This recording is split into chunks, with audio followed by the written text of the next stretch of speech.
បាទស្រីសួរពុកម៉ែបងប្អូនតានិយាយអំប្រុសស្រីទាំងអស់ពុកម៉ែបងប្អូនចូលមកកុំភ្លេចជួយ like ជួយ share បានច្រើនបងប្អូន like share បានច្រើនដើម្បីបានលទ្ធផលឆ្លាតខ្មែររត់យន្តច្បាស់ត្រង់តម្រុយយើងបងប្អូនហើយខ្ញុំពីបន្តទៅពីពេលបងប្អូនហើយស្រាប់សាមញ្ញយកឆាតក្នុង Facebook page បងប្អូនគឺ page ខ្ញុំហ្នឹងនៅឆាតយកសាមញ្ញគឺចូលបានច្រើនបងប្អូនយើងចូលទាំងម៉ោង4ទៅម៉ោង6ស្រាប់ពុកម៉ែបងប្អូនឆាត Facebook page ឬក៏ call មកចឹងស្រាប់ម៉ោង4យើងចូលបាន91ចំបងប្អូនប៉ុស B ហើយនឹងពេលយប់ដូចជាចូលប៉ុស A ចំបងប្អូនប៉ុស A ចំដូចជា99យើងចូល91 99បងប្អូនម៉ោង4ចូល91ហើយពេលយប់ចូល99ចឹងពុកម៉ែបងប្អូនឆាត Facebook page ឬក៏ call មកសាមញ្ញគឺចូលវិញហើយមិនតែបានពីពេលបងប្អូនហើយស្រាប់បងប្អូនអ្នកអត់បានវាយ Facebook មក Facebook page គឺ page ហ្នឹងបងប្អូនវាយត្រូវឆាតមកហើយអ្នកថ្មីយើងកុំភ្លេចជួយ like share បានច្រើន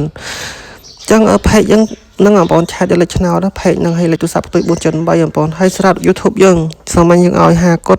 96 14 65បងប្អូនចឹងស្រាប់ម៉ោង4ម៉ោង4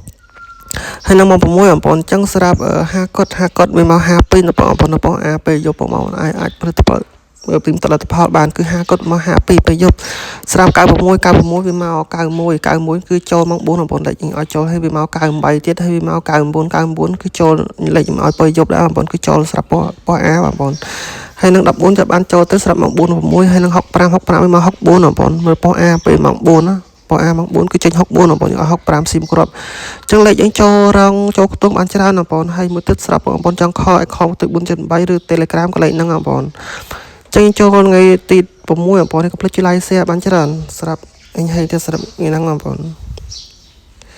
ទី6ខែ6គឺថ្ងៃហ្នឹង16មកបងប្អូនទី6ខែ6ជួនគ្នាចឹងស្រាប់ថ្ងៃហ្នឹងគឺយើងឲ្យតម្រុយបងប្អូនយើងមាន66តទៀតយើងមាន21ពីរក្របចុងក្រោយយើងមាន9គុតហើយនឹង14បងប្អូនចឹងស្រាប់ថ្ងៃហ្នឹងយើងមាន66 21 9គុត14ហើយលេខច្បាស់ទៀតបងប្អូនម៉ោង4 6អាចចូលទៀតថ្ងៃហ្នឹងដូចសាមញ្ញចូលពីពេលគឺសាហាវមែនតើចឹងស្រាប់លេខពិសេសគឺខ្ញុំឲ្យក្នុង Facebook page បងប្អូនឬ call មកឬឆាតតាម Telegram ឬក៏ឆាត Facebook page ក៏បានគឺខ្ញុំឲ្យលេខពិសេសបងប្អូនគឺច្បាស់ឲ្យត្រូវអត់មានលក់ទេបងប្អូនជូនសកលតែត្រូវទៅជូនតិចច្រើនណាបងប្អូន